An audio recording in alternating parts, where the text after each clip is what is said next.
So, Matt, you're making your own Halloween costume again this year. Now, Yes. with Zero Suit Samus, is that just like skin tight bodysuit, or is there more involved with that? A little bit more involved, so it's going to be a mix of the two. It's going to be the armor and also the Zero Suit part aspect, So we're gonna kind of, it's going to be a blending. I haven't dressed up for Halloween in like a decade. What do you mean? Last year you were Chun-Li. No. Yeah. No, I forgot. How could I forget? Yeah. I've been working out for those glutes, it set the internet too. on fire. Yeah. It set the how internet could I forget? I've been I working out so remember those hard. tweets. That was the day that I actually subscribed to your OnlyFans. So Well, thank you. That money is being well spent. Yeah, you're welcome. Welcome to the Level With Me podcast. We are on episode 11, the podcast where two gaming veterans, super famous on the interwebs, discuss gaming, current events, life, love, loss, everything in between. Happiness. Yeah. Yep. Yeah. Yeah, and we got stuff happened last week, man. Stuff is happening this week. I mean, stuff is happening between when we're recording and when we are posting this podcast. We both played the finals. Damn right we did. Yeah, we did. Oh, before getting into the finals, though, our last episode, thank you to everybody who dropped by to watch it. It had a much higher viewer count than before. I think we're kind of feeding off some of that Star Citizen frenzy based on all the comments on the video. It was like Star Citizen endlessly, which was cool. Yeah. Yeah. It's kind of felt like the YouTube algorithm was like, oh, people are interested in Star Citizen. These two gentlemen are talking about the game. Well, let's promote it a little bit more. And it was nice. It was cool to see. Yeah. I don't think anyone said gentleman, but yeah, I agree with you on that. It was one person did say that they're like, I love the podcast, except for the obnoxious guy on the right. That's me, by the way. Yeah. You were telling me, you're like, yay, I love reading YouTube comments again. I was like, damn, all right. Yeah. I'm just gonna crawl into my hole, I guess. Yeah, I've been reading them for the past 11, 12 years, My soul is, hanging on by a thread at this point. The pain. But we played the finals, right? Open beta. It's now on PlayStation, Xbox, PC, and I believe there's crossplay in there. Probably the most excited I've been for a new first-person shooter in a long time. Me too. Yeah. It's incredible. I mean, it's not perfect, but since the last beta, things improved a lot. Because the last beta, one big issue I had with it is the movement, and it felt very kind of floaty. But whatever they've done on their end has tightened that up significantly. It's still not perfect because I played as the light class a little bit, and it still feels like I'm on ice skates. But man, when you get into a flow state with that game and you're blowing stuff up and you're trying out the different sandbox elements, it's probably one of the best sandbox multiplayer games I've played in a while, which is funny because that's what I loved about Battlefield. And these are all like former Battlefield developers from like Battlefield 3 and 4, I think. Yeah, and a lot of them for sure. A lot of them, right? Not the entire studio, but yeah, a lot of veterans. Sweden is popping off, man. They're becoming a hub for like cutting edge game design. Yeah, I know what you're talking about, the flow state thing. So our play session ended a little early because we all got punished for disconnecting from a round because the game was broken. And then they're like, you can take 1 hour off. And we're like, cool. Off. Pretty much. Yeah. But I did hop on for some solo queuing because I wanted to test out solo queuing and some of the single round modes just to see what those were like. And they were fun. And I picked the heavy class with that shotgun. And I was on sprees, man. Nice. I shut down entire teams. And I was just like, it was that game where you're just thinking like, woo, while you're playing it. You have that feeling, that surge of it reminded me a lot of like arena shooters from back in the day, like Quake 3, Unreal Tournament stuff, when you get in that zone and you're just dropping people left and right and you're just like, I'm on fire. It does feel more accessible than the arena shooters though. Yeah. And I hope that it feels that way for other players too, because I feel like arena shooters they're not popular anymore. You may have noticed most people have gravitated away from that, and everyone says that they want an arena shooter, and then when we actually play the arena shooter, they're like, oh, never mind. at least long term. The classic arena shooter is not popular. You could almost look at like Apex in a way of taking a lot of those mechanics and bringing them over to like a different formula, but it's not, by definition, it's not an arena shooter, but you still get a lot of the wall running, parkour, kind of speedy jump around, shoot rockets down at people type gameplay. They took the arena shooters of Titanfall and then made it more accessible and modernized with the Battle Royale for Apex. And I think that it went well. And so I'm hoping that will translate very nicely into the finals. And I think it does, because it really is incredible. I played solo a little bit as well, and it's a bit of a mixed bag. I don't know what like you said, you're kicking ass. And I had some good moments too, but I also was queued up with people that either had no idea what was going on. And also the matchmaking, I think it's because it's getting overloaded right now. Like, I don't think they were expecting this many people. Yeah, matchmaking has some problems. I got matched into a bunch of 2-man teams, and there's like 200,000 plus concurrent players. And I'm like, there's no, you can find 2 people for me to play with, guys. Like, and I shouldn't be waiting like 60 seconds to get into a match, right? Because I get that it pairs up a lot of people for a single game.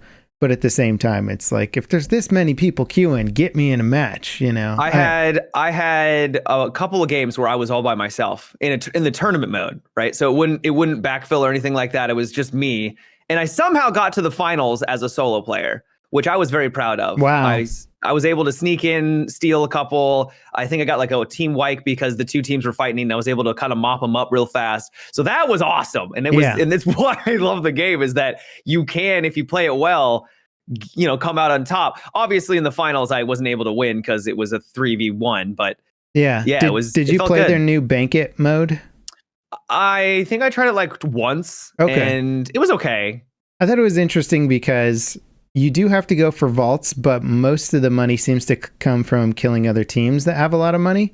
And so you're more inclined to try and get into a random firefight in the middle of the city. Yeah. Mm-hmm. So it kind of created different sort of combat situations that I wasn't used to on the other maps, where you're just like, oh, let's fully commit into this firefight right now and then see what happens. And the only thing I didn't really like about it was that you had to like find them, and because with the main mode you always have a direction with the vault and then the location where they're trying to secure it, so you always know where the action is, but you don't really know it I mean, I didn't play it enough clearly, but did you find it easy to find action in there and know where everyone was? I mean, you just kind of go, I was just running towards vaults and then going to the extraction points. And then whenever we found guys in between, we would engage. So it wasn't necessarily hunting other players, but it wasn't hard to hear the rocket explosions and stuff in the distance. So you're just sort of like, somebody's that way by the building that's collapsing over there.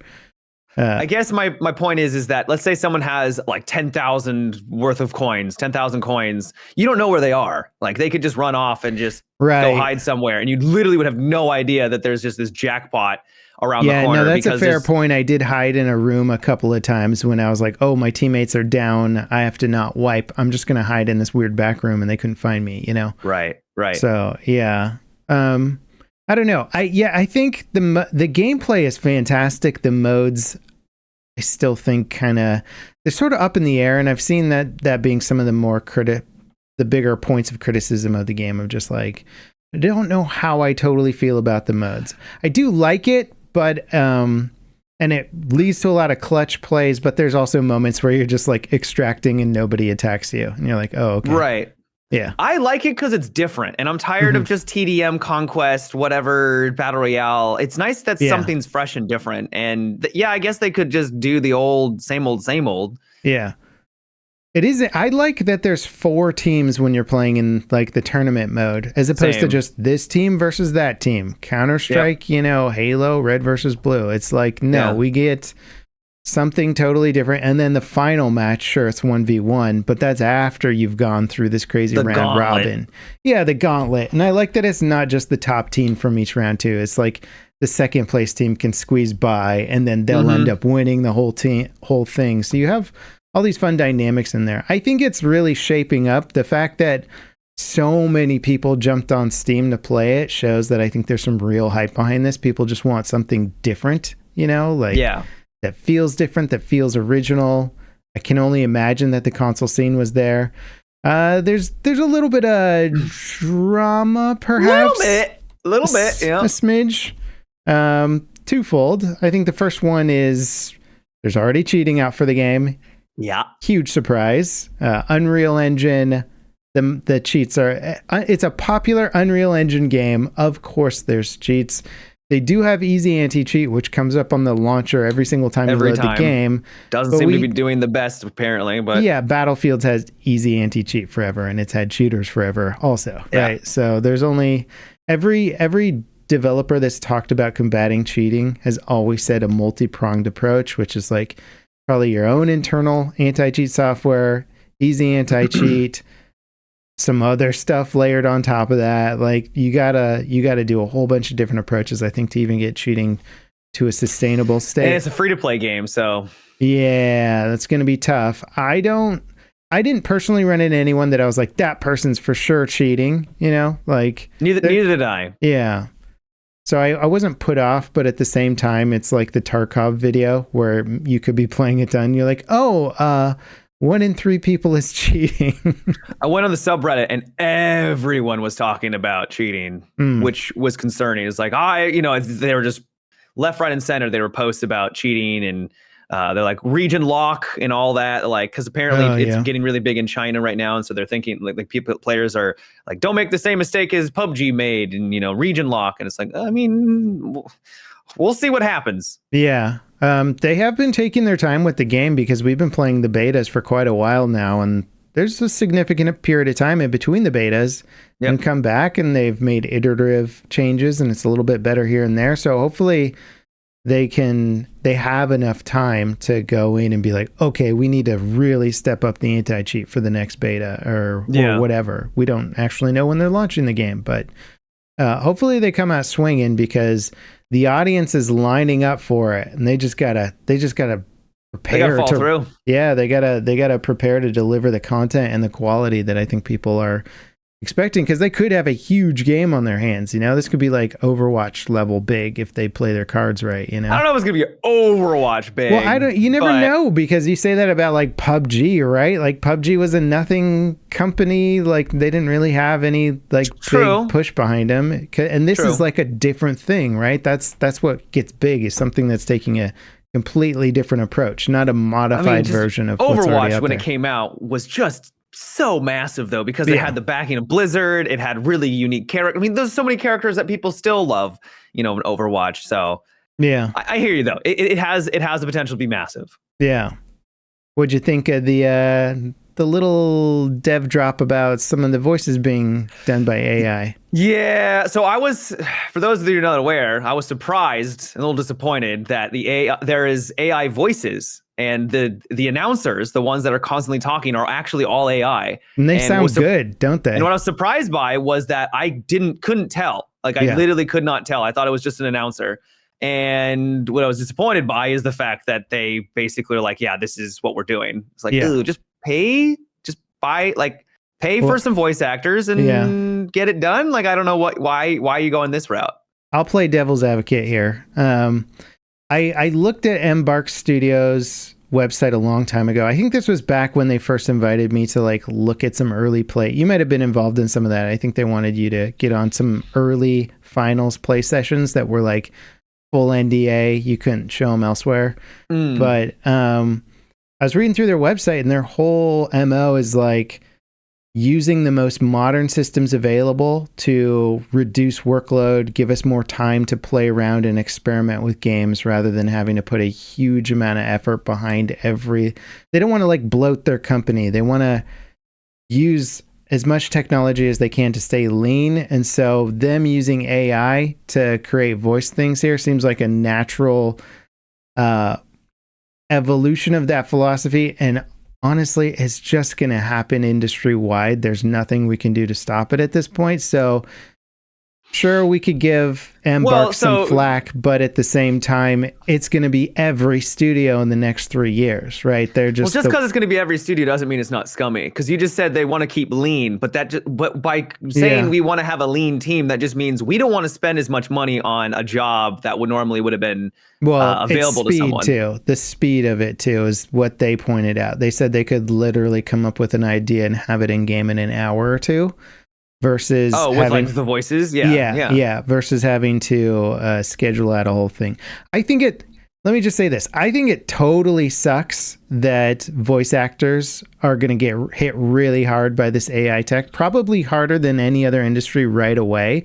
Like even concept artists are doing okay in my opinion because they're still able to. AI can't really do what they want in many regards, but the voiceover AI stuff is like, we did it on this channel a couple episodes ago as a joke. I used your voice recording to make a little intro for the podcast, and I had you say things that you probably wouldn't have said otherwise, but it sounded very good. I sent you a couple clips of it on Discord and was like, hey, Matt, I made you into an AI. I can make you say whatever you want. And you're like, fantastic. I'm so happy about this. Just what I wanted. Yeah. But it's really, and I only gave it 2 10-minute audio segments to generate your voice from.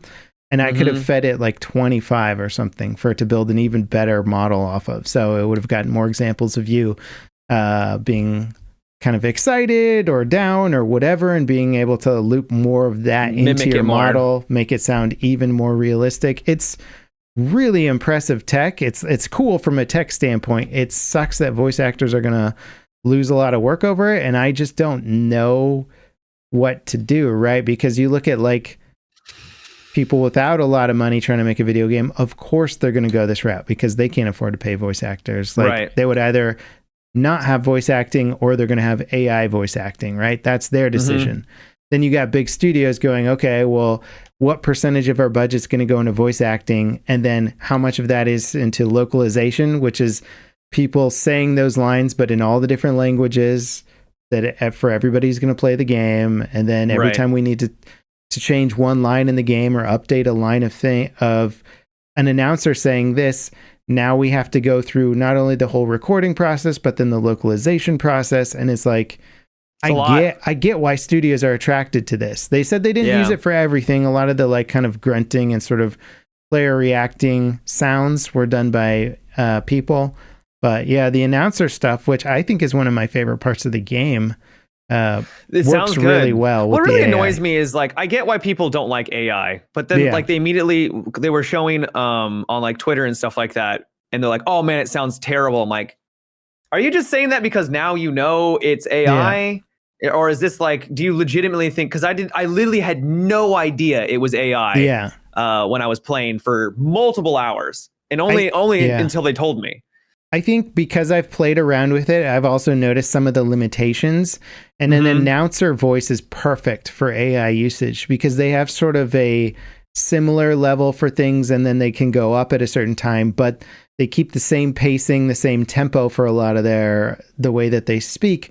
Whereas in a dialogue sequence where you have characters that have to react to intense emotional scenes and stuff, you're going to struggle with AI. It's not quite there. Yeah, you're not going to get usability out of it. So it's almost like they designed their game around using those types of systems. And that's also, again, from my understanding of what they said their intention is to do with their company, is to use as many modern systems to lessen the workload, to speed up development process and get more done, more experimenting done, versus these big studios that are all like throwing tons of money into like, you know, creating complex systems that don't give them a lot of flexibility. So I just feel like once they get closer, they could just hire a voice actor and be like, all right, do all these lines that we've, developed over the last while and just, bang it out. Like, it's just an announcer. It doesn't need to be super fast on the fly. Like, we need to adjust this right now kind of a thing. I don't know. I feel like they should hire a voice actor, but I could just be this old school, I'm just not with the times. I don't know. Yeah. I mean, it sucks. I'm not going to lie. It sucks. I don't want to see an industry go away. And I think we do need voice actors. I think they're just going to end up getting less work because now it'll be, well, we could fill in these chunks of the game with with AI, and then okay, these characters are going to need custom VO work, so they're just going to get less, and it's a shame, and I don't know what to do about it, but I do think we're going to be getting some higher quality looking like indie games that can't afford to hire voice acting. That is true. Yeah, that is a good point. Yeah, but we'll see. Yeah, but anyways, the finals is fantastic. I don't want to detain the game because it's incredible. Like it's so much fun. I mean, gamers aren't they're not protesting. When have gamers ever like successfully protested a game? They're like, we don't like company X, and then the game comes out and it sells like 10 million copies, and you're like, okay. There are some people already like proclaiming like, oh, I was excited about the finals, but now I'm not playing it. I'm like, well, that's fine. That's totally cool, but. I mean, okay. So, we'll see. Probably won't. Yeah. I just hope the game comes out with, we played it and had some bugs. I crashed a bunch. Spooky crashed once. There was all kinds of weird stuff going on. So all of a sudden we got timed out for like 4 hours. yeah. Spooky got a 4-hour timeout because he crashed twice or whatever, crashed once and had I think he didn't even crash. It was more like just a disconnect. And because we were in ranked, he couldn't reconnect for some reason. And then it just, it was bad. That has to be dialed in, especially for the casual modes where you're like, hang on, guys, like this is where you go to have fun, and if you're raging, you quit, and you're not punished for it. Like, let's relax. Or at least not punished for hours. Yeah, for hours. Give them a 5-10 minute cooldown. Not we'll see you later, buddy. They got to dial that in for sure. But it is exciting. This is the first time I've been excited for like a casual competitive shooter in quite a while. Like I get excited about Stalker or the next Stalker game, but this being like a totally different way to be competitive online, I'm like, oh yeah, this is like very old school and new school at the same time. Kind of reminds me of the early days of Siege, where everyone's new, everyone's trying to experiment. It's a sandbox, and I loved early days of Siege, and that's kind of the vibe that I'm getting. Obviously, not the same gameplay loop at all, but similar feel in terms of this is so fresh, and I love it. Yeah, it's like Fortnite, where at the start people are like kind of clumsily building things, and then now they're just like, here's a fort in like half a second. You're like, what happened? This is gonna end up being like that, I'm sure, at some point, where the light class dodge and stealth meta is just gonna be insanity, and you're just gonna be like, okay, like this is how we play now. But I'll enjoy it when I'm decent at the game, before the meta gets real. Yeah. So, let's see. You've been playing a little. I bumped into your stream. Playing all sorts of games. Yeah, I bumped into your stream. I had a chance to play Avatar, the new Avatar game. Oh, did you? Yeah, That's Avatar Ubisoft? Frontiers right? of Pandora. It's Ubisoft. I think it's the same developer, Massive, who made Division. Yeah, and they made Pandora or Avatar. Did you stream it? No, I didn't have a chance to stream it. Okay, but I was able to play for about 2 hours. And it was like a streaming service, so it was a little bit of input lag, but it was pretty good. Yeah. The big takeaway from it for me was, man, is it gorgeous! Like, this is one of the prettiest games I have ever played. The foliage, the sound design, the world itself is stunning. Yeah. Where things start to kind of fall apart a little bit was with the combat. Like, you only have so many options, and the sandbox speaking of the sandbox, going from something like the finals to this is a lot more shallow. Like, there was some stealth, and you had like a couple of bows, and you could use the weapons of the humans to be able to. Okay, so you're playing as an avatar type. You were playing character. as an avatar, as whatever. What are they called? The Na'vi. Na'vi. Yeah.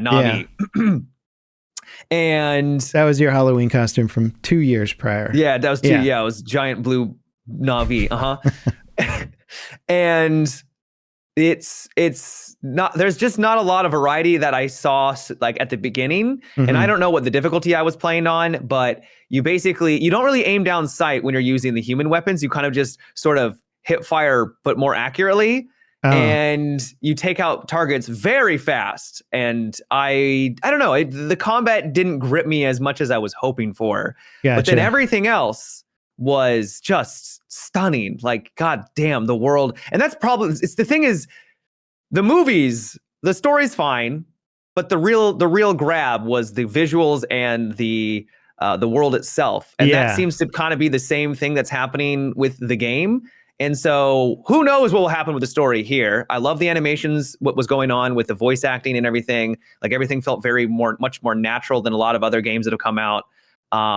So I'm hopeful, or at least Ubisoft games, I should say. And it's being set up as sort of like kind of a Far Cry-ish style game. Yeah. So you sort of get your mission and then you navigate to it through the jungles of Pandora or whatever.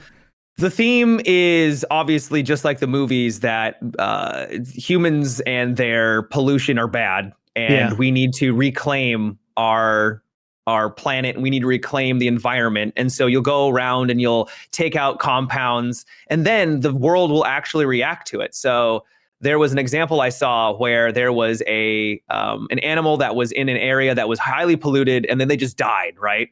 Like everything around them was death, and so they died. But then when you go and you destroy this facility, nature reclaims it. And then there will be there's actually a physical change to the environment. And then there's going to be more animals that will show up, and there'll be more crafting materials that you can now get because nature is healing, essentially. And that's, I think, going to be the theme throughout the entire game, which was neat. It was nice to actually have some physical changes to the world based off of your actions, which I wish more games would do. Yeah. I see you, Matt. I see you. Do you want to twirl tails? I was going to ask you, can you plug your tail into anything? That was actually my first question. As soon as you said you played the game, I was like, can you plug your tail into stuff? Yeah. So I'm pretty sure you do. I can't remember exactly. One of the early missions, they had you going after and trying to bond with an Icran? I can't remember the giant, the mount, the birds, the pterodactyl thing. Pterodactyls, yeah. And that was really cool. The music is very good. It reminds me exactly of the movie. Apparently, it is its own original soundtrack. But you're basically traveling up this giant floating mountain that looks stunning, and there's foliage everywhere, with this incredible soundtrack in the background.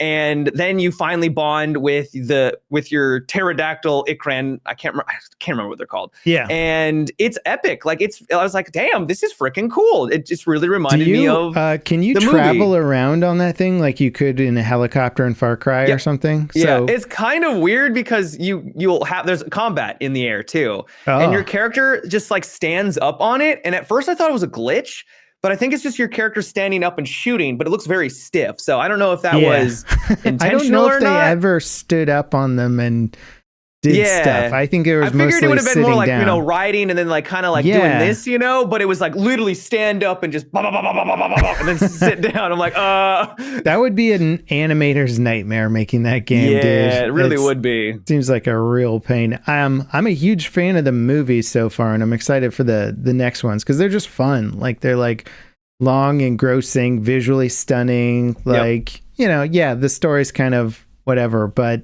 the characters are fun. I like the characters. The world is just stunning. Yeah. Goddamn. I love the world building. I'm a huge world building person. Obviously I love stories, but I think the world can tell its own story, and that's something that they've always done well. Yeah. Did you ever wonder, when they're doing it in the movie, they plug their tails into each other, right? Why do you always go towards... Matt, these are the important questions, okay? I'm not going to let Cameron off the hook for this little hand wavy thing here. Okay, when they're doing it, they plug their tails into each other. Okay, when he gets on his horse, he also plugs his tail into the horse. What's going on there? So I think what's happening is that... I can't believe we're having this discussion right now.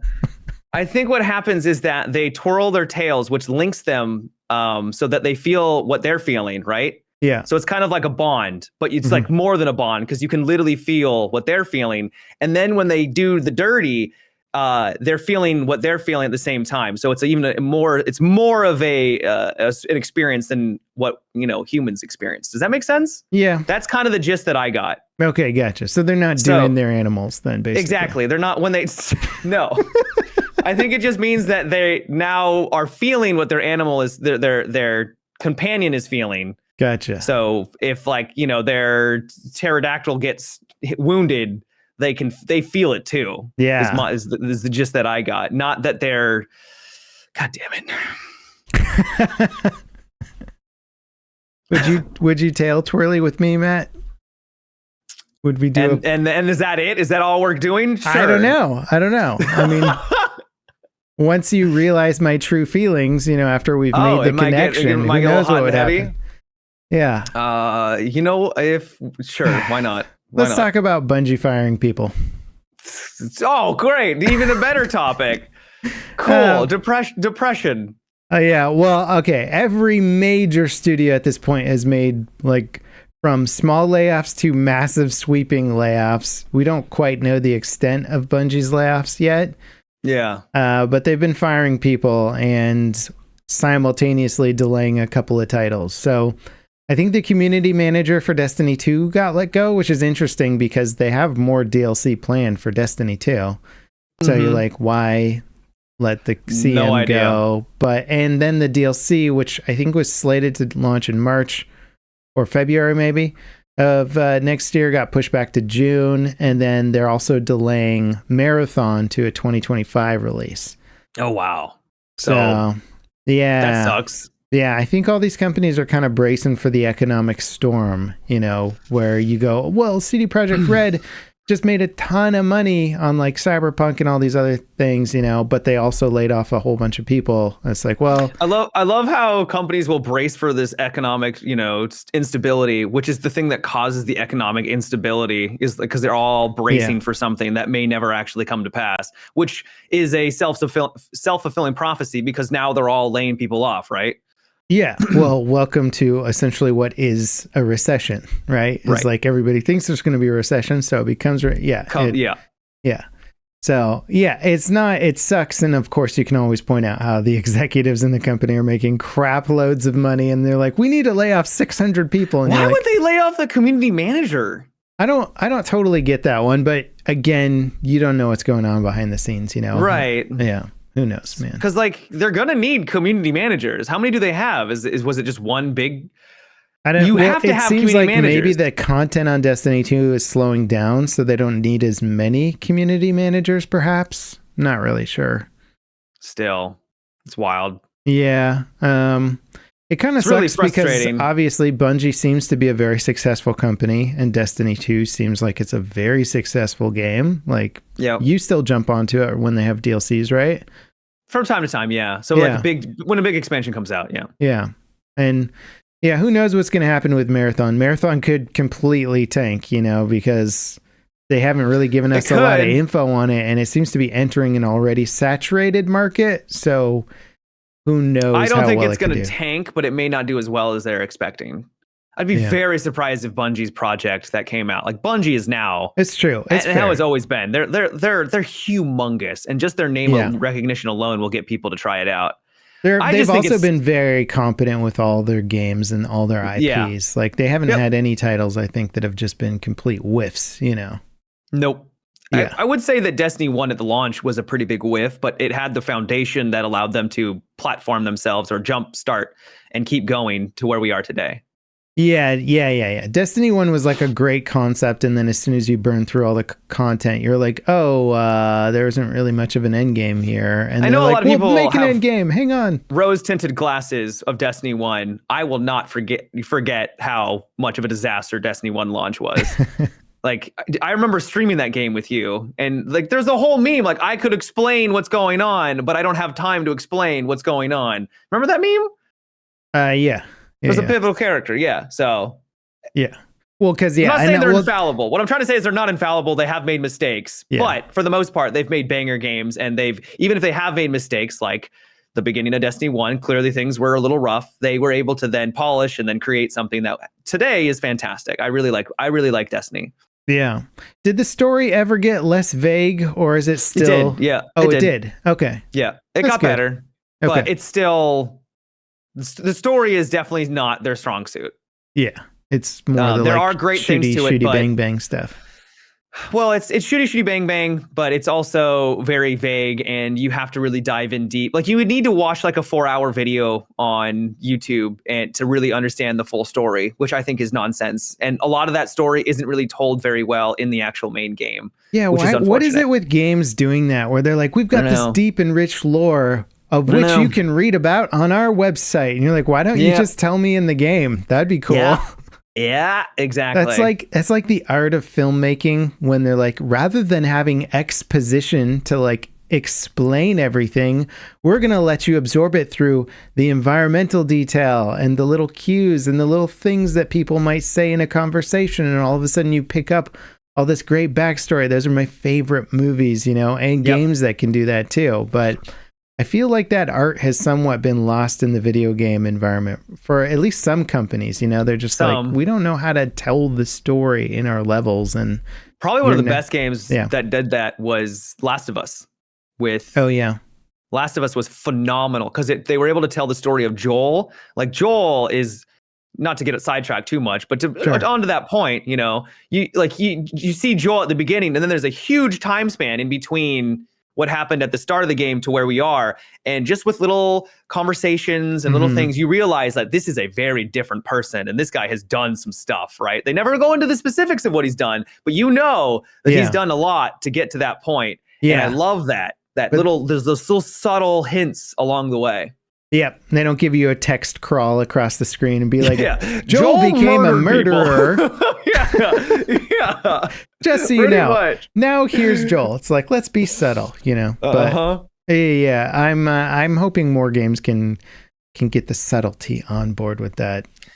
But getting back to the people getting fired, though, it's really frustrating to hear how the game industry makes so much money, especially from something as big as Bungie, and to be like, not enough, we need more money, and you're fired. It's like, you're gonna hire more people back. We know you're going to. Yeah. Like, you can't not have community managers. And then it's frustrating. I haven't been following it closely, but most of the tech companies went on that crazy hiring spree during like COVID times because the demand for digital stuff was like going through the roof. So they're like, we need more people. And then the pandemic ended and all of a sudden they're like, oh crap, demand has gone down. We need to fire all these people. So I wonder if some of it's that. Could be. It's hard to know. It always sucks. And it would be nice if there was a better balance between executive leadership and the actual people building the games in terms of salaries. But yeah, that's not going to come anytime soon without some sort of like full overhaul legislation of the entire working system. Yeah. Which, let's be real, won't happen. Speaking of delays, did you hear Skull and Bones got delayed again? Wait, no, yay! Again, I can't believe it, bro. I actually played the beta for that. Yeah. I think they're competing with Star Citizen for the most delays like any game's ever seen. Unreal how often that thing has gotten delayed. You played it and you had kind of mixed-ish. It was fine. Impressions? Like, it was kind of fun sailing around and taking out other ships. And I don't know where the gameplay loop's going to end up, but it was sort of enjoyable. It's just like, just release it. Like, you're like, what are you doing? What is happening? I have no idea where it's going. We're in this weird era of game development where if your game doesn't slap when it comes out, people are like, this game sucks. And then it's like dead in a month, you know? And you're like, it didn't actually suck. It was pretty competent. It just didn't stand out from the sea of content out there that can compete with it, you know? Yeah. So it's probably and it could that just be situation. optimization. That's a huge thing. I wish more devs, and they might start to learn this lesson, is that if a game is unoptimized at launch, people will crucify it. Yeah. Like, absolutely. And deservedly so. But yeah, like there's game like we'll probably talk about this later, but City Skylines too. Yeah. You know, fun game for the most part, but like the optimization is horrendous. And it's those teeth, man. It's those. Did you see it?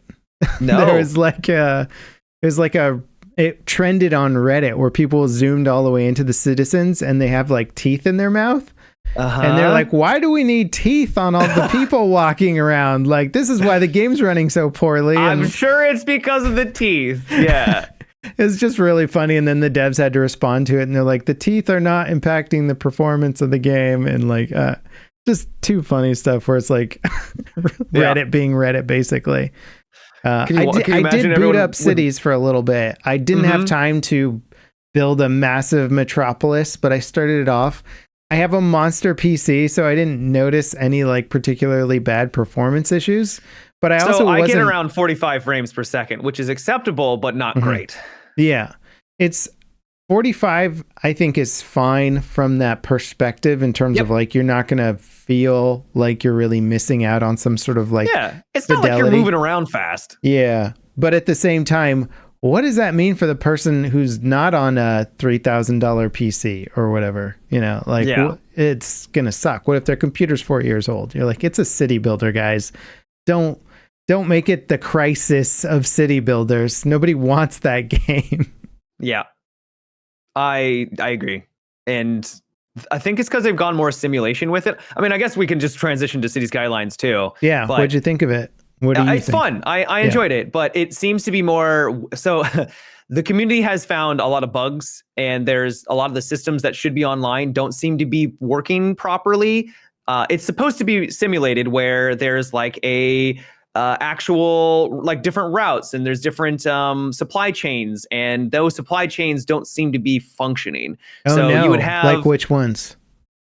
So I haven't looked into it entirely. Yeah. But what's supposed to work is that let's say you have a farm, right? Or you have, so you got like a chicken farm. That chicken farm will then sell it to a storage facility, and that storage facility will then send it to the stores, and then they will sell it to the customers. Yeah. Or you can have like textiles and stuff like that. And that chain is supposed to move around and sell and do its thing like you would in real life. Right. But apparently at certain points, it's not functioning the way that it should. And yeah, so it's not working. Yeah. So right now it's more of it's still a game, and I like it, but it does feel a little bit more window dressing than actual like a simulator as it's supposed to. Gotcha. I mean, that was kind of one of the problems with the last SimCity game from forever ago, was they were going for this really deep sim type experience where they're like, we're going to simulate everything from what your sim eats for breakfast, so their commute to work to their job, then they got to get back home. And the problem was, when any part of that system failed, any one of those 1,000 steps, the whole thing would implode on itself. It collapsed. Yeah. I remember the city that I spent 8, 10, 12 hours building. You know, we had a nuclear power plant, and there was like one little glitchy traffic jam, and the workers couldn't get to work. They couldn't get to the power plant. They wouldn't take an alternate route. They were trying to go the shortest distance.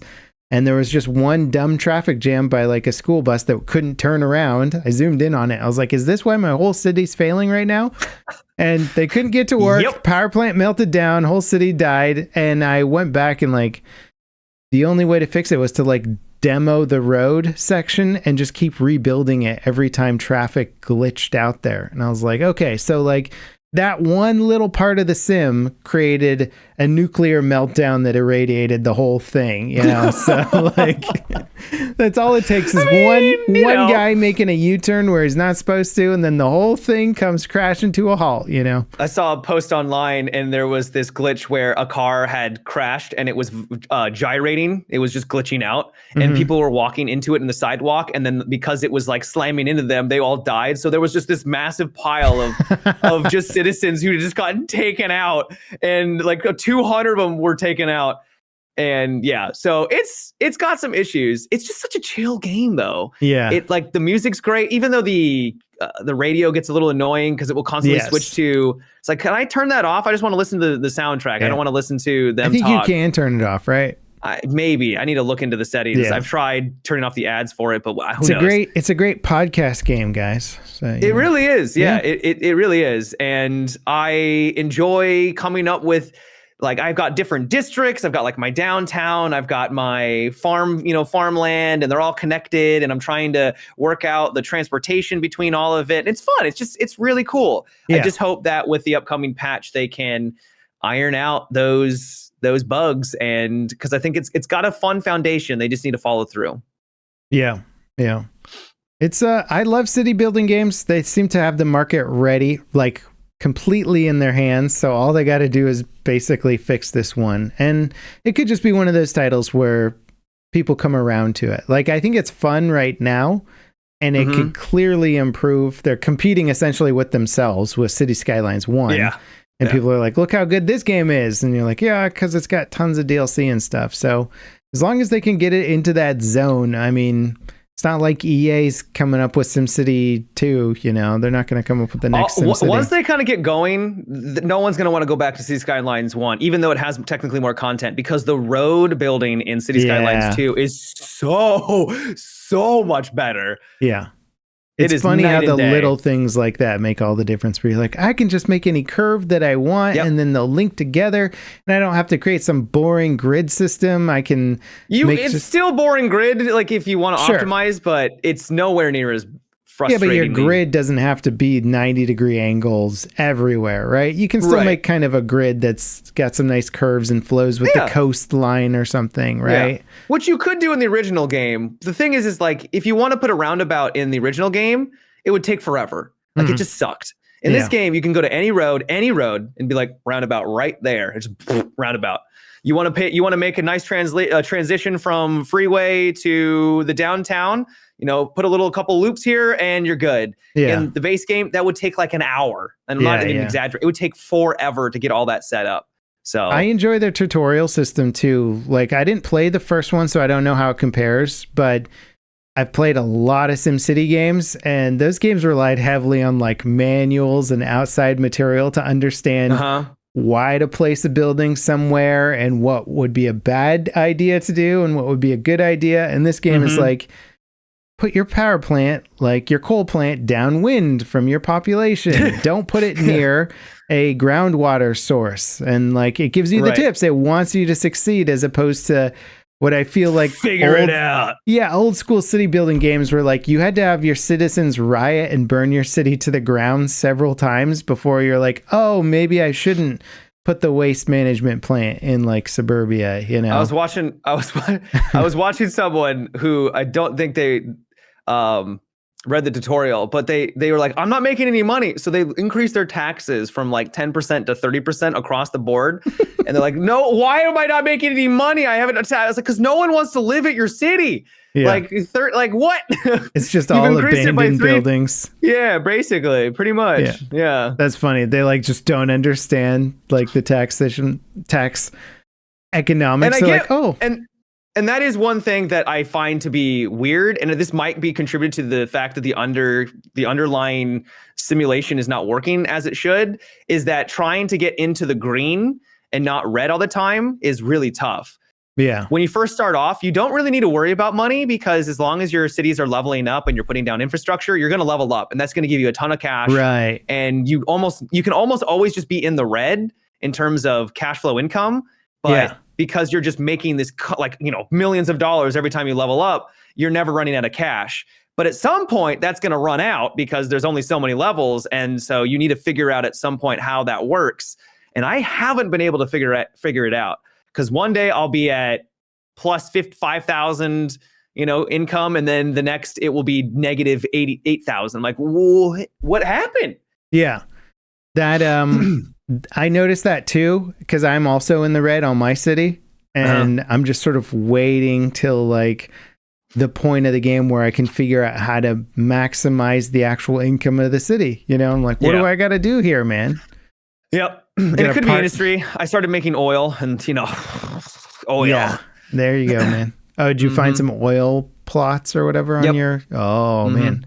Okay, I got to look for that. I do like, I like a lot of it, man. It's cool. It would be fun. I liked what SimCity was doing with trying to link up to like your buddies' cities and stuff, where I could... Yeah, that was neat. Matimi0ins could like commute over to LevelCap city, and like for work or whatever. I like that idea, but obviously... It just didn't work. Yeah, none of it worked. It was a huge disaster. But yeah, I'm happy that the game's out.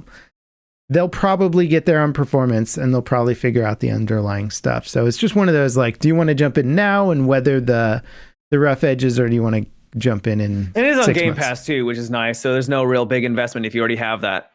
Yeah.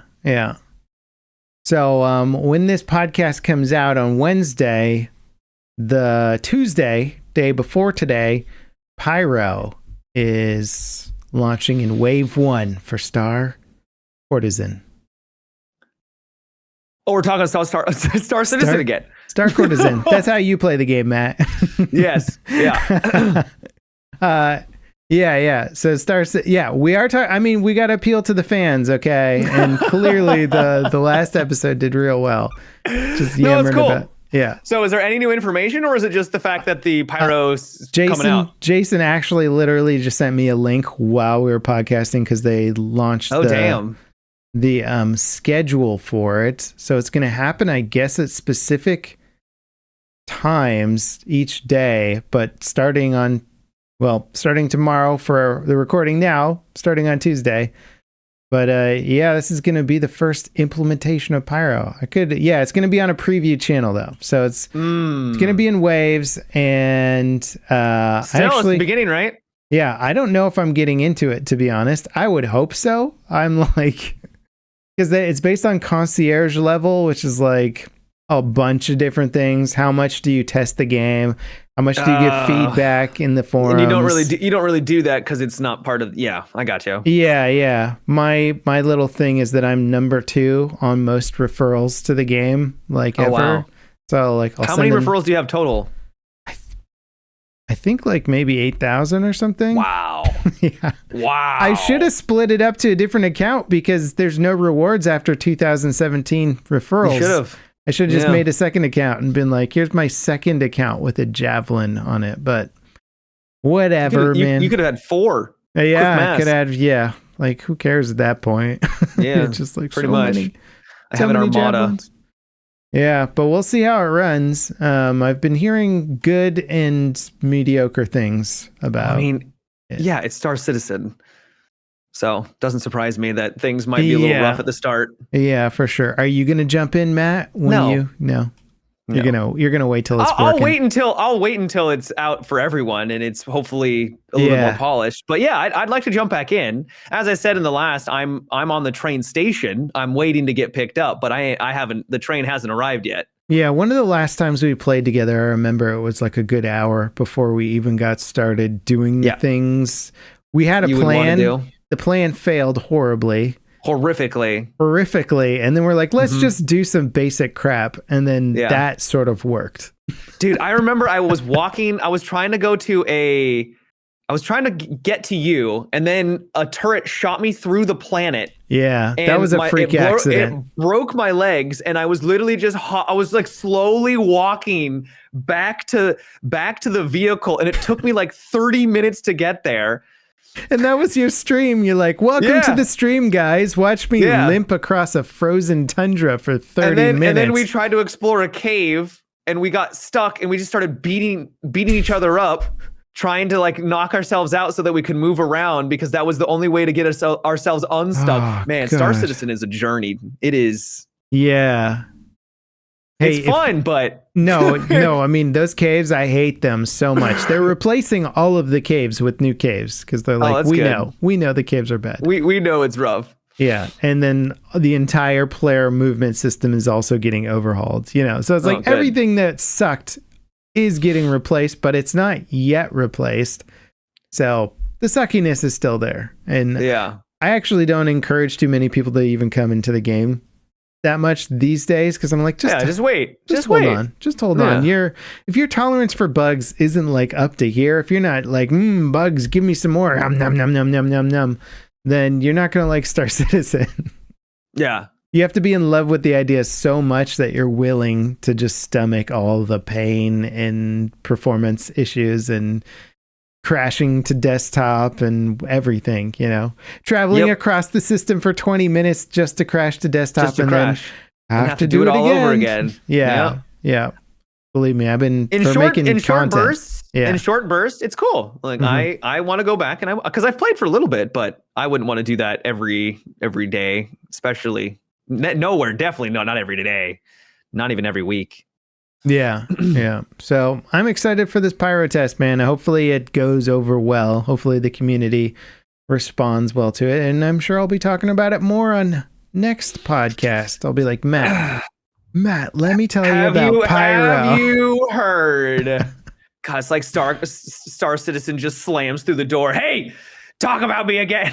Yeah, pretty much, dude. Pretty much. I also played Alan Wake. You got Alan Wake at all? Yeah, Alan Wake puts me to Charlie's sleep. I don't know. I messed up that joke. Did you actually play it? No, but I don't like dream state games. Like in Max Payne when he has those dream sequences. Those are my least. I hate those levels. I'm like, just let me do the level where I get to shoot up the Yakuza or whatever, like.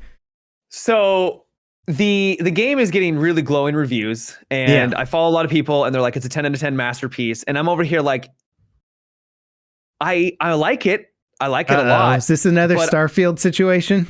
It's a Starfield situation? Where the reviews were 10 out of 10 and then gamers got it and we were like, no. I've heard from a lot of gamers too that they absolutely like a lot of people in my community are saying it's the masterpiece and it's like their game of the year, which is a huge statement in my opinion because there's so many bangers this year, right? Yeah. So there's people that love it and I just feel like the guy who's enjoying it but maybe just doesn't get it as much as others. Yeah, I don't get it to the point where I'm not going to play it. Like I saw it and people are losing their minds and I'm like, I don't want to play this at all.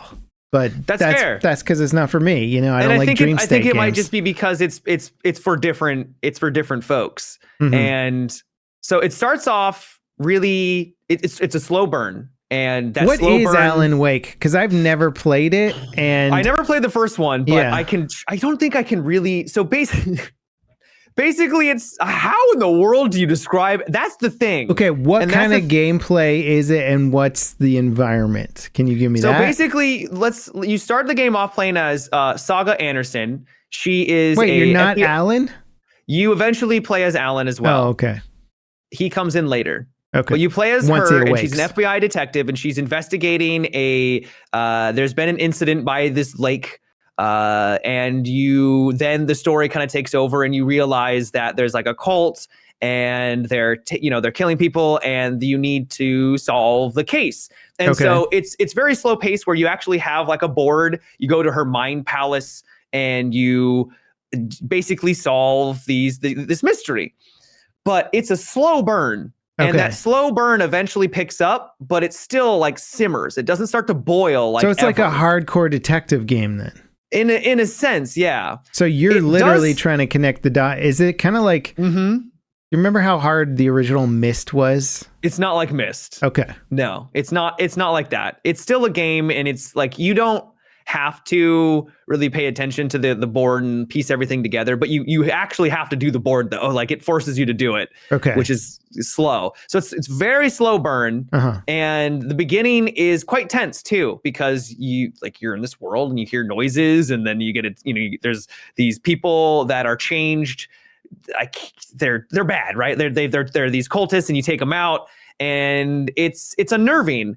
But then you kind of get into it, and I don't know, maybe I'm just a hardened gamer now, but I'm not scared of it anymore. Like there's some moments where it starts to get a little creepy. Yeah. But like I'm just running through just like having a jaunt, That's what happens with a lot of scary games is they start out and you're not ready for all the little jump scares or the little creepy moments. Yeah. And then as you play them a bit longer, you sort of get weathered to it, and your adrenaline kind of calms down a little, and you're like, okay, there's probably something that's going to jump out and whatever, I feel like the good ones can keep those scares going, though, and this one for me hasn't been able to get that. Okay.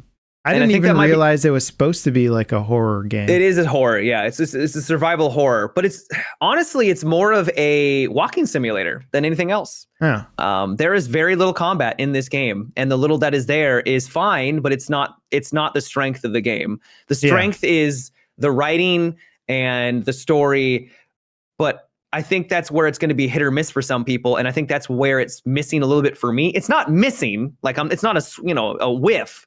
But I'm having a harder time getting into it than clearly other people that are saying that it's a masterpiece. So there's so many genres now that there are things that clearly are just not for us or what we're into. And it's like you said with walking simulators, you remember it's like the reviews on Death Stranding. It was like, that was a love or hate it game, right? Yeah, some people were like, this is the worst thing I've ever seen. How could anybody like this? And then other people were like, all I want to do is play this game. It's fantastic. I don't think it's going to be as polarizing as something like Death Stranding, because Death Stranding was very much like you have to be into this gameplay loop. This is much more approachable. Okay. I mean, at least that's kind of my take, but it does have some really clever mechanics. So you eventually do play as Alan in this. I don't think this is a spoil. Basically, he's a writer, right? And the whole story about the first one is, anyways, he can write a prompt in this world and change the world around him. So he can use his writing to change the world. And so, like the detective part, you go into like your like mind palace and you come up with a different prompt, and it will change the environment to solve the puzzle to get you further along. So it's kind of like an alternate dimension sort of a thing. Do you have control over that prompt, or is it kind of a more linear thing where you're definitely gonna, like, you're ultimately gonna come to the correct prompt or whatever? You will ultimately come to the correct prompt. So you're not putting in a prompt like, I would like to see this world as, daisies and fairy people. No, there's predefined ones, but there can be like 4 of them. Okay. Right. And so this environment can change 4 different ways uniquely that will all have different ways. That's what Alan Wake 10 is going to be. It's going to be the AI generative there you go. engine where you come up with the prompt and you're like, I want it to be daisies and butterflies. And now that's the game you play. Yeah. And that would be pretty wild. Yeah. So that's cool. They've got a lot of unique, cool mechanics that I've legitimately never seen implemented in a game before, at least in this way, because there's been alternate worlds and shifting between planes. I just played Lords of the Fallen, where there's literally the normal state, and then there's the is there a new Lords of the Fallen game? Oh wait, no, that's okay. Never mind. Lords of the Fallen, yeah. That's what I'm talking about. Yeah. So you've got your normal realm, and then there's the Umbral realm, which is like the death realm, and it's overlapping over this, the normal one. I get it. Yeah, good. It's Zelda: Link to the Past. They've been doing that gimmick forever, but it's a good one. So it's like that, but more. And the fact that you're actually writing the prompt I think it's cool. Yeah. So all in all, I like Alan Wake 2. I think it's a solid game, but I was definitely expecting it to be a little bit more action packed and a little bit more less walking simulator than it is. So maybe my expectations just weren't in the right place. Maybe I'm not in the right headspace, or maybe it's just not necessarily for me. Yeah. So great game, but definitely, for me personally, not the 10 out of 10 masterpiece that others are describing it as. Yeah. I do like the spectrum of games out there where I can look at a game like Firewatch and be like, that's cool that there's a market for somebody to make a game that's so heavily narrative driven and sort of more or less a walking simulator for most of the gameplay. Mm-hmm. And people love it. I'm not going to play it, but I'm also not going to bag on it because it looks kind of neat. I can appreciate the artistry and the narrative stuff. So it's cool to see that there's such a big spectrum of gaming now, as opposed to when I grew up, which was just like race and shoot people and whatever. And speaking of art, the one thing that people have been describing Alan Wake 2 as is a survival horror art game. It's actually like more of a work of art than it is a game. not it's still a game, don't get me wrong. Sure, but there's some games that put the art over other elements of it. Yeah. And they also have a lot of real life footage involved with the game. Oh, interesting. So it's a bizarre fever dream. Like Command and Conquer games from back in the day. Yes. When you had like oh man, you had all those big you had like Michael Ironside like in there, like being a general and stuff, Yeah. Nod. God, Tim that Curry series was bonkers. Yeah, they had Tim Curry in Command and Conquer. That was back when RTSs ruled the world. Do you remember that era when everybody was like StarCraft? Yeah, it was like CNC versus StarCraft, and like people were like, Red Alert 2, whatever. Dude, the music for Red Alert, so good. Oh, yeah, for sure. Just that opening track. Oh. Yeah. Good stuff, man. Banger. Yeah, you know what I did get into playing a little bit more, and it's not necessarily a new game anymore, but Forza. You got your wheel, right? I got the wheel set up, got it on the Xbox. I love it, man. It's nice. I feel like a badass driving with like an actual force feedback wheel and like doing a clean pass on somebody. It's very cool. And then I got my son onto it too, who's like he's learning it. It's a little bit of a slower learning process for he's him. a child trying to drive. When he turns the wheel, he's like, like it's a huge wheel for him. Yeah. But he's into it too, so it's fun to watch him like learn to drive a car more realistically with the gas and brake and all that stuff. I can appreciate it, man. It's fun. It's going to take a long time to rank up cars. I'm still at the very newbie level, you know, and I spawned into a match with like the high end cars just to test it out, and it's like, oh yeah, right. You have to like slowly ease into the gas so you don't spin your car around. Yeah. Well, there's different things like you can make it easy or as hard as you want, which is nice. Yeah. What do you play on? Do you play on the hardest or? Well, there's so many different options. What difficulty are you playing on right now for Forza? Probably one of the easier ones. Because I'm just playing at 5 right now, and I need to bump it up. But you can change, like, do you want your different brakes? Do you want it to be fully assisted? You can literally have the car drive itself if you want to. Oh, can you really? Literally, you can literally have it go the entire race by itself. No, I'm going to work my way up to higher and higher difficulties. Like, I like having the little guiding line on the track that gives me an idea of when to brake. Absolutely. Yeah, that's a nice sort of like onboarding process as opposed to having to know all the tracks really, really well. It's super hard to get that down because you have to be going the right speed, otherwise you just go flying off. So I was watching because a lot of the tracks are from real life, and I think they all are, right? I was watching some YouTube videos because now apparently I'm just into cars, and I was like, wait a second, I know that track. I've been on that track in Forza, baby. That's the opposite of my thing, which is like, oh, we get to play the whatever track from, you know, it's like we did Le Mans in the rain, and I was like, oh, this is so cool. This is like those classic races. Because I have no knowledge on racing until recently. So you should tune in. I don't know if it's next weekend, but it's like either next weekend or a week or two later. They're doing F1 in Las Vegas for the first time. And the track is going to go around the Las Vegas Sphere. And I don't know if you've seen videos of the Las Vegas Sphere. I have. It's incredible. Insanity. So this is the first time they're doing it in Vegas. They're going to literally be going like 200 miles an hour down the Vegas Strip. Wow. In F1 cars. And I'm just like, I can't think of a cooler venue for a race. Like, it sounds awesome. So that would be a good one to tune into just to like for the spectacle of it. Right. I think it's going to be one of the bigger racing events. I have a lot more respect for racing. I mean, it's not that I didn't have respect for it, but now I have much more of appreciation for what they're doing on the track because there's so much involved, and to be able to do that as quickly as they are. And the speeds that they are. Dude, they hit 6 Gs going into turns sometimes, you know? Like, think about doing that for like an hour. Just getting slammed left and right in your chair for like, no, those dudes are like exhausted. Yeah. Yeah. There's a couple of races where they're racing in like 100 degrees or hotter. And like after the race, the best drivers in the world like crawled out of their cars and just like laid on the ground. Out. They're supposed to be doing their interviews. It's just like, put the mic down here, dude. I'm not standing up. Like, it's pretty crazy. So yeah, I've been enjoying Forza. It's getting top marks for me, even though I'm still in the very novice realm of the game. But it's fun for me, and my 6-year-old is having a blast because he's like, that's all he wants to do is like turn the wheel of an actual car and step on the gas. So makes him feel like an adult. Yeah, and he's progressing surprisingly fast. I'm like, oh my gosh, this kid's getting like pretty good at gaming already. So it's making me proud. I've got the new McMahon meme that's going around everywhere.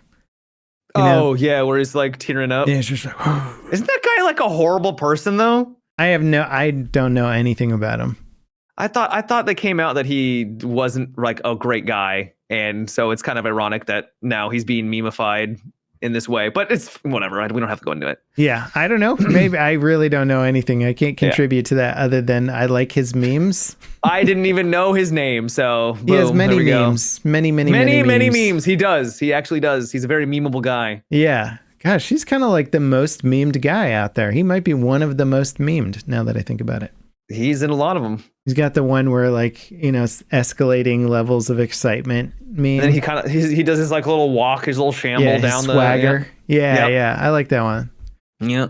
The things we don't know.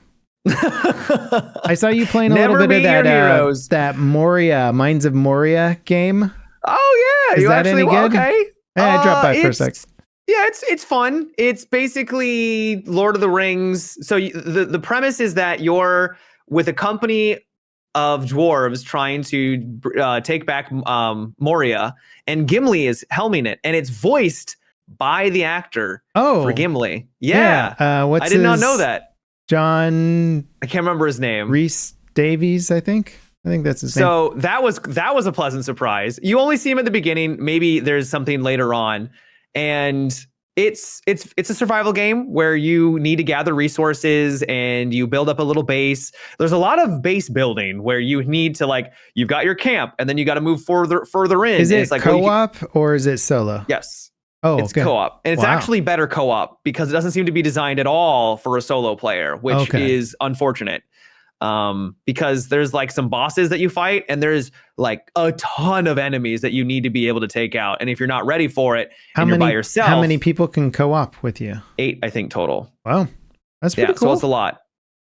Yeah. And it's got some story. You'll come across different knickknacks that were left behind by the Fellowship, right? There's some messages left by Gandalf on the side, like on the walls, and it's neat. It's not doing anything incredible, but it's a competent, fun little survival game. I believe it's officially launched, but they plan on adding more later.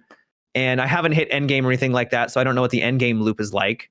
But I thought it was enjoyable for what it was. Yeah. Cool. I was curious about it because I saw sort of like it described as Minecraft, Lord of the Ringsy type thinger. I was like, oh, that sounds fun. Like, I'm always down for a good Lord of the Rings game. And they're kind of 50-50. They're sort of hit and miss, Sometimes there's a good one and then then you get Gollum, like it's more, right? I feel like it's less 50-50 and more on the bad side. I mean, there's been some bangers. There has, but that IP has not been utilized, I think, as well as it could have over the years. And Gollum is just probably the clearest example of that. Now, who wins, Gollum or King Kong, right? King Kong. King Kong looks garbage. Horrendous. Oh my God. Horrendous. That's what's wild to me is like, who the heck is approving these games on PlayStation? Because they have to go through some, people don't just walk onto the PlayStation store and be like, here's my game. It's not like Steam where it's curated. Yeah. So who got that put on PlayStation? That's insane. That Sony's just I have no idea. Go buy King Kong. Like, you're lying to your consumers if your thumbnail looks anything cooler than that terrible looking King Kong guy. Yeah, I didn't play it, but I was watching some gameplay from a streamer, and it's as bad as it looks. Yeah, I watched a number of it too. It looks like a game. It looks like the concept for a game. Where like, when they do movie previs stuff where they're like, here's a really crappily animated thing of what you're going to see in this scene. And then the actors look at it and they go, okay, so there's a monster thing running at me and I have to react to it, And then it looks like a previs game. Like, it looks like this is what the game is supposed to look. This is just an idea, but it's going to look way better once we make the game. That's what the actual game looks like. Some people were saying that they had to do, like, it was made so that they could hold on to the rights or something, but it's like, that seems a weird way to handle it. But horrendous. Yeah. Swifty brings up that Shadows of Mordor series was fantastic, and I agree.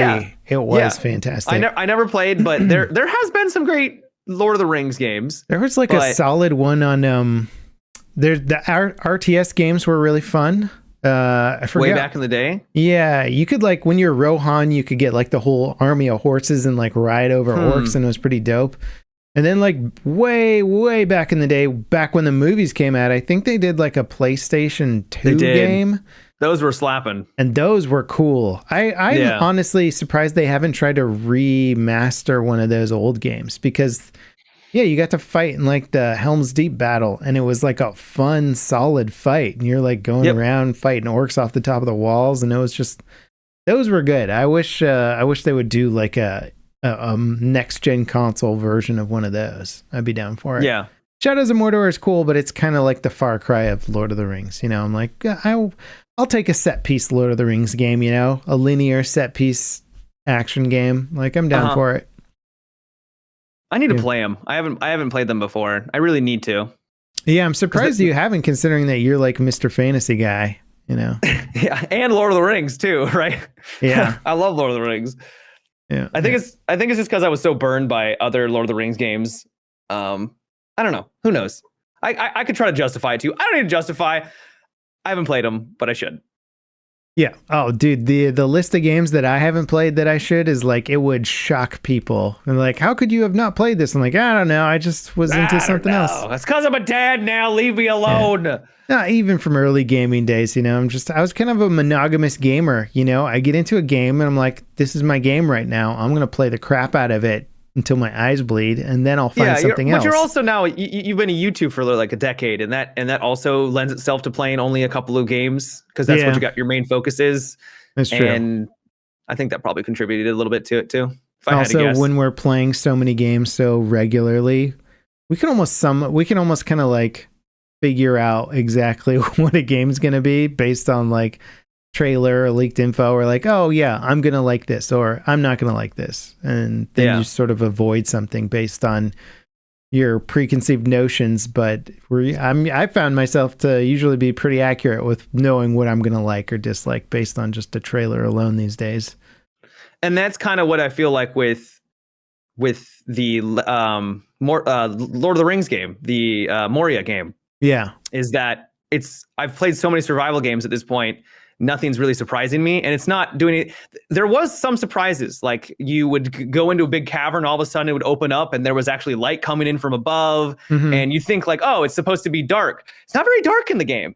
And there's elven ruins. It's like, oh, this is actually very pretty. There's elven ruins in Moria? On the outskirts of it. Yeah. Okay. So it's not in Moria itself. And maybe I haven't gotten that deep. I eventually did get to the mines of Moria, and what was cool is like you look up and you can go all like it's really up, and like there's a lot of verticality. So there was some nice lore and there was some nice, set pieces that caught me off guard. So I'm not saying it's just like a standard survival game, but at the same time it's a survival game, and so it's not doing anything that is surprising. Gotcha. Is what I'm trying to say. Yeah. Gotcha. Yeah, it's hard to. Survival games have been on this insane spree for a while now, so it's hard to surprise survival fans at this point because we got everything in there now. I do like how more are gearing towards better combat, and the combat in this isn't terrible, but it's not like insane. It's very basic. You got a weapon, and you got different move sets, and they can stun enemies, and you can That I think is where I'm hoping survival games will really start to improve upon. There's a new game called Nightingale coming out, where that one looks great. I can't wait for that. Oh yeah, game. Nightingale does look cool. Yeah, the graphics look incredible. The base building that looks really impactful, and then the base building. And this is something that they do here too, and it's a theme I'm seeing more and more. Is that you have to defend your base, which is cool. Yeah. So there'll be like a horde of goblins and orcs will show up, and you need to take them out, or they're going to overrun your encampment. And that's what Nightingale is going to be doing. And I'm hoping that one will have like more actual turrets and things like that. The game kind of looks like Hunt Showdown meets a survival fantasy game. Yeah. I'm always down for that style. I feel like the universe of Hunt Showdown could exist in more than just their Royale style mode. God, I wish that it did. Yeah. Can you imagine a survival Hunt Showdown? Like Stalker, but in the Hunt Showdown universe? That'd be co-op incredible. Stalker, especially. Oh my God. Incredible. So cool. That feels like, man, now that we're just talking about it, I'm like, they need to make this game. That sounds awesome. Yeah, I'd play the heck out of that. Because it's already so atmospheric in Hunt, right? Just wandering around and just like, if you just sit in a house, the creaking of the house, you'll maybe hear the low rumblings of a zombie outside. You can hear Yeah. It works perfect for an atmospheric game where you're not just worried about the other players. If you're reacting mostly to the environment, well, they've knocked it out of the park with the environment. You know, now put in some of their creepy big monsters rolling around, and yeah, that would be a dope game, man. Be incredible. I agree. Be hard to pull off, but if they could do it, it would take work. You know, it's like Stalker 2's taking its time to get out the door. We don't know when that one's coming. It just got delayed, or it got delayed a couple months back during Gamescom, I think. I don't know why, but I always have wanted, and this is why I'm hoping Stalker 2 really hits. But I've always wanted a game that takes its time and you're really slow and you have to be methodical about it, where, you know, there's like rain outside. You've got like a really kind of comfy little base. There's rain outside and you need to prepare for your next mission. And you know, maybe don't go out in the rain because maybe that's got some negative, you know, connotation to it. Like maybe you're more likely to, I don't know, your stamina is reduced or something. Yeah. But you really have to prepare yourself for the next mission, and it's brutal. And then if you're successful, you can come back to your base and hopefully improve, get better armor, better weapons, or whatever. Yeah. And if they can do something like that, I think I would love that experience. I think you will, if Stalker 2 is as good as the first one in a modern package, I think you'll love it, because it is very punishing. Like, you'll go out on your first mission and like a mutant cat will kill you. And you're like, what the hell? Like, what the heck happened? Yeah, you're not ready for the world to just be like, you're going out in the world and a pack of wild dogs that are mutant dogs attack you and you die to them. You're like, oh, I thought these were going to be like level 1, like trash mobs. No, like they kill you.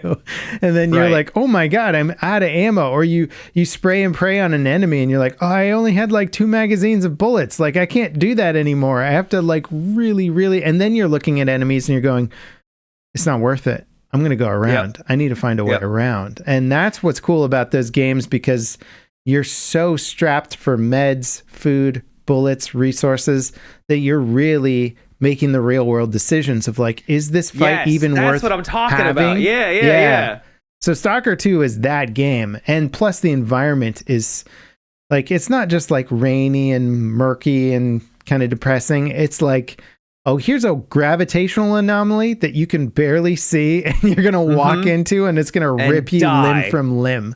Yeah. And you're just like, oh, okay, I should really be so it teaches you to scan your environment like crazy. Take it slow. Yeah, you take it slow. Yeah. And that's what I want, is if they can capture those tense moments and that methodical, take it slow, so you can really immerse yourself into it. Like, what would I do in this situation? I wouldn't just run in and just start going guns blazing. I would take my time.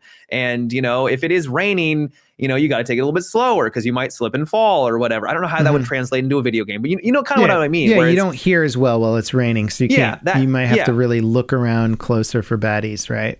Right. And if they can keep the progression where it's not overly punishing to the point where I just feel like I'm not going anywhere, right? Like, I feel like a lot of games can struggle with that, where it's like, I go out, I get taken out, I got no money, I've got nothing, I go back to my base, and then it just spirals down until you're game over. I have to start over. But at the same time, not make the progression too easy, where you're building up your base and all of a sudden everything just becomes a cakewalk and you lose all of that tension. Like, you don't want that either. Yeah. No, that's a hard balance. And it's nice when the game gives you a little bit more control over it, where if you're playing at a normal pace, it should be challenging the whole way through. But then if you're like, you know what, I'm going to spend some more time on these easy missions and build up my stockpile, then it might be a little easier towards the end of the game because you put in the work early, right? So I like games that do that. I feel Stalker kind of falls into that vein a little bit, despite it being extremely challenging. Like, you screw up on one bad guy in that game and you're dead, basically. Yeah. And that's fun the whole way through, right? Because you're not just running and gunning once you get all the good gear at the end. You're like, no, I need to, like, even though I can tank more damage now from a basic bad guy, it's not like I want to. I have to now repair my armor, I have to repair my guns, I have to maintain my stuff, I got to heal up, I got to hydrate. If I run too much in heavy armor, well, you know, like all this stuff that you're like accounting for. So I think Stalker 2 is going to do all that stuff, but again, I mean, that's essentially really what Tarkov is going for. Well, Tarkov is inspired by Stalker. It basically, once you place the original Stalker, you'll be like, oh, this is what Tarkov designed his whole thing on. Yeah. So yeah, clearly there's a market for it. The people who want the very hardcore stuff that feels real, that has all the weapon modding and stuff and the mechanics that feel accurate. As long as it doesn't get too laborious with all that work, then it's great, you know? Yeah, you want it to still be streamlined, but you also want to keep it immersive. Yeah. Yeah. You watch any, read any good books? Watch any good movies, shows? I'm still watching Gen V. I'm still enjoying that. I think haven't watched the most recent episode. That's still been fun. Yeah. But I haven't really, nothing. Just been cruising along, playing all sorts of games. A lot of games this last week, so been busy with that. 2023 is insane. It is off the charts. We are definitely hitting that gaming bubble of everybody being like, we got to get all the digital content out there at the start of pandemic, and now it's all dropping, and it's just like, there's so many games. Yeah. And they're not bad games. I'm worried next year there's going to be a huge drought, and there's going to be nothing to play. I'm going to be like, You'll just have to come play Star Citizen with me. I'll just come to the dark side. With me and my friends. Uh-huh. Yeah. I watched the latest Mission Impossible movie. It was good. I liked it. It was... Have I seen that one? It's the motorcycle cliff jump one. No, I did not see that one. Okay. No. That's how I was joking, because I watched it with my wife, and we were going back to like trying to remember how many movies there's been and like which ones are in what order. And we described them all based on the singular stunt that Tom Cruise does in the movie. So like, oh, it's the one where he straps himself to the outside of an airplane. Oh no, wait, I think that was the other one. Oh, it's the one. Is it the one where he's climbing on the outside of the tallest tower? No, not that one. It's the one. It's the one where Henry Cavill reloads his arms. Yeah, that one. The arm reload one. Yeah. Is it the one where he broke his foot jumping between the two buildings? Okay. Otherwise, I don't remember the premise of the film at all. It's just based on the cool stunt that he did during the movie. Hands down, one of the best action series, though. It has become that for me. Yeah, it's become really fun for sure. Like the mask stuff and whatever, it's all silly and goofy. It's goofy, but it also at the same time, like it's not like over the top goofy. Yeah. I think the latest movies have really sort of settled into their lane quite nicely, where they know what level of seriousness they are. Tom Cruise sells it perfectly, and everybody just like kicks butt. And the stunts in this one were really fun, really cool to watch, and they keep the comedy and the action kind of mixed together with it. And I recommend it. If you liked the past Mission Impossible. Where did you watch it? Was it on a platform, or did you rent it? Yeah, I just rented it on like YouTube or something. Okay. Yeah. All right. Yeah. So that was good. You want to wrap up the pod? Sounds good. Wrap it up. Okay, Matt, what's your words of wisdom, your insight that you've gained from this week in gaming, man? My words of insight for gaming this don't eat the mushrooms in the middle of the forest. What? Okay. I think that's generally pretty solid advice. Unless you have a truffle pig with you, do not eat the mushroom, all right? There's so many mushrooms up here in the Pacific Northwest. It's crazy. All right, guys. Thank you so much for dropping by the pod. Remember, you can support us on Patreon if you want to be a true fan of the podcast. You can also subscribe on YouTube. Make sure to hit that notification bell so that you don't miss an episode. And also, we are on all the major podcast platforms. There's like 500 of them. We're on like Spotify, iTunes, Amazon, stuff. I don't know. There's a big list. I checked all the boxes. So check us out, guys. Thank you so much for watching, and we'll see you next time. Peace out. Bye-bye.